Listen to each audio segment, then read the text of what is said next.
going to try to finish this up. So we're differences in long-term care from acute care. Their rooms are different, personal attire, personal care, nutrition, hydration, elimination and toileting, immobility, activity, entertainment, medications, pretty much everything is different.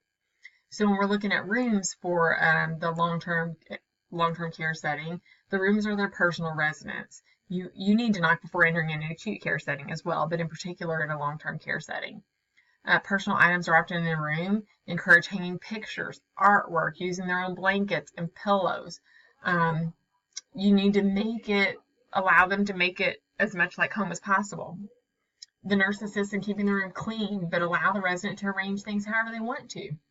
If they want the, I don't know, the TV remote to be over, laying in the bed with them versus on the nightstand, let them do it. Whatever works. Whatever works for them. One thing that is important to recognize or to keep in mind is that safety cannot be sacrificed. So the nurse must learn to work with the resident to have the room arranged the way they want it while still providing a safe environment for the resident.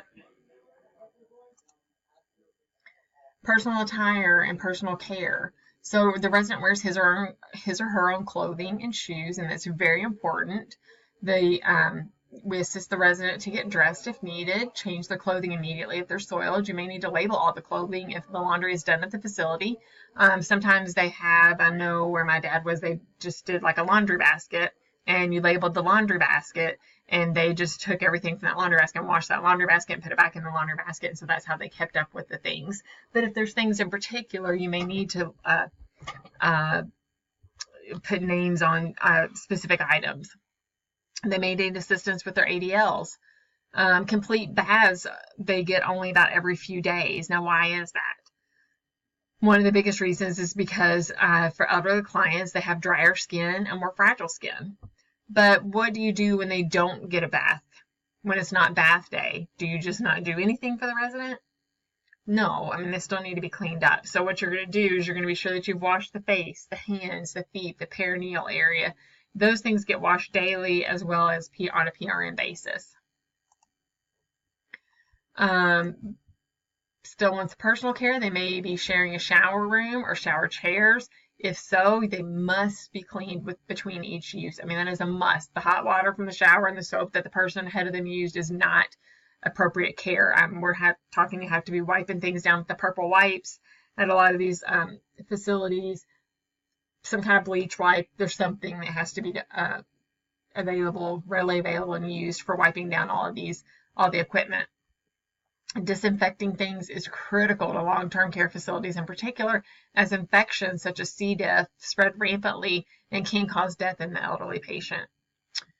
Provide privacy during bathing. Never leave a resident unattended, but allow them as much privacy as possible.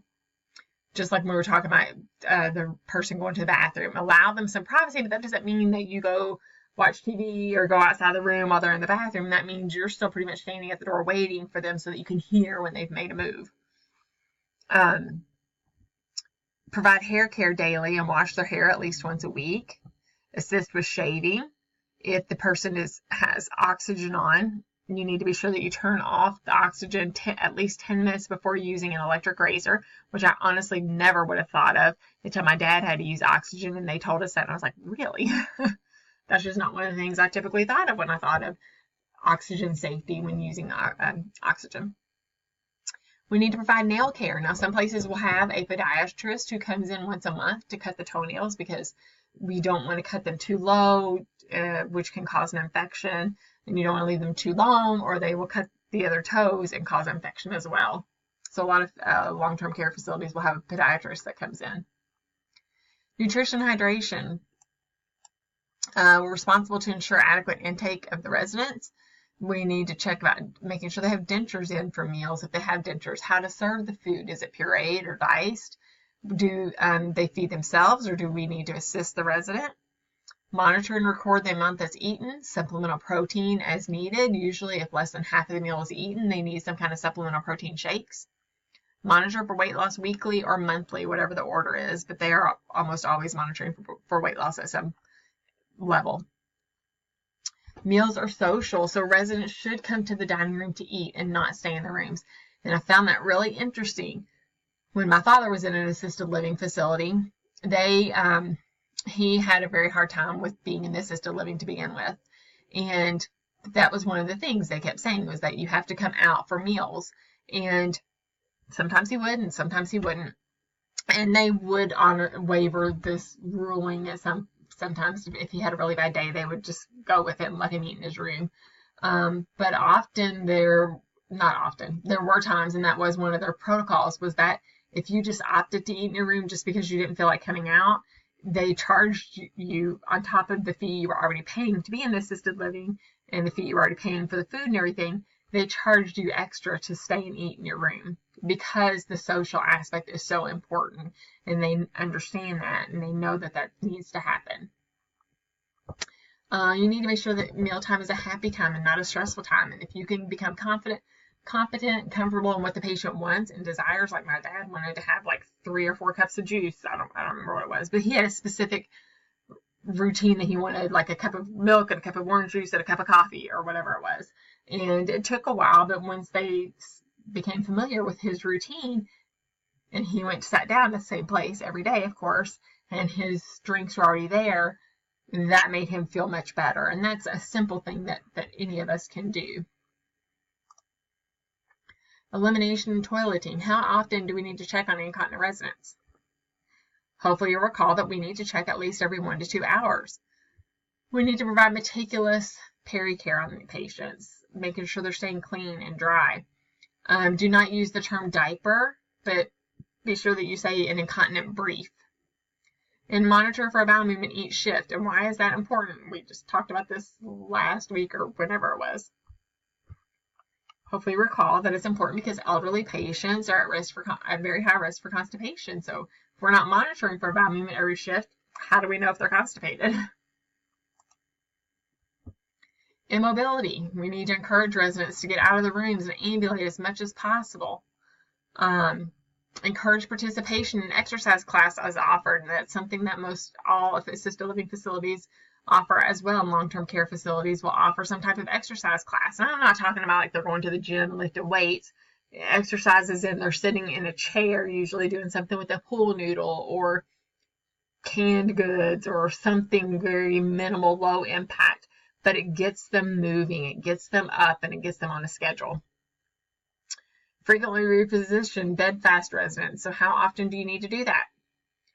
Hopefully you recall that we need to do that at least every 2 hours. Prevention of pressure. This helps in the prevention of pressure ulcers. We need to reposition, assist the skin, and apply lotion as needed. We need to provide passive and active range of motion. How often do we need to do that? Hopefully you recall that we need to do that 1 to 2 times per shift. We do need to avoid doing the ADLs to quote unquote get them done, but encourage the resident to do whatever they can do on their own first. And this really will foster confidence, independence, and increase self-esteem in the residents. Activity entertainment. Long-term care has a scheduled activity for residents. We've got to just encourage them to participate in any and all activities. All right. Include staff and family members who may be visiting at the time of the activities to try to get the patient involved or the resident involved. Pet therapy is a huge, huge thing. I've read a couple articles just recently in different magazines about pet therapy. Not necessarily for long-term care, but for anyone. When my son was in the hospital earlier this year, I guess it was. Can't remember if it was early this year or late last year, but whenever it was, they brought a dog in as pet therapy. When my dad was in the hospital, they did not come up to his floor, and there are certain restrictions in certain areas that they can and cannot go into, obviously. But at one of the points when we were leaving the hospital, we saw some therapy dogs in the hospital.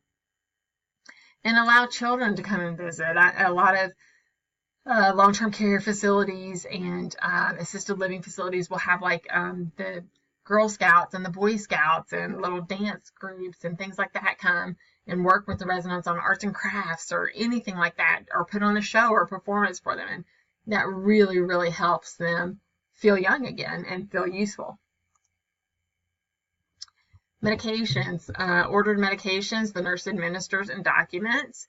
The elderly often have weaker or stronger reactions to medications. Hopefully you know the answer is stronger. They usually have a stronger reaction to medication. So therefore they have an increased risk for toxicity related to their kidneys and liver being unable to rid the body of the drug as quickly as in younger patients. Right? Vital signs and documentation. Vital signs are assessed weekly or monthly unless there's an acute issue. And I will tell you, when my dad went into assisted living, I had a really hard time with this. Like, what, you're not doing his vitals every day? You're not checking his blood pressure every day? Well, no, of course they're not, which totally makes sense. But when I was in that moment, that's the only thing I really knew of, was doing these things routinely, 3 times a day, or at least once a day at the very minimum. And no, they don't, because these patients are not sick, quote unquote. They're in long-term care or assisted living. And so unless there's a problem, vital signs are only done weekly or monthly.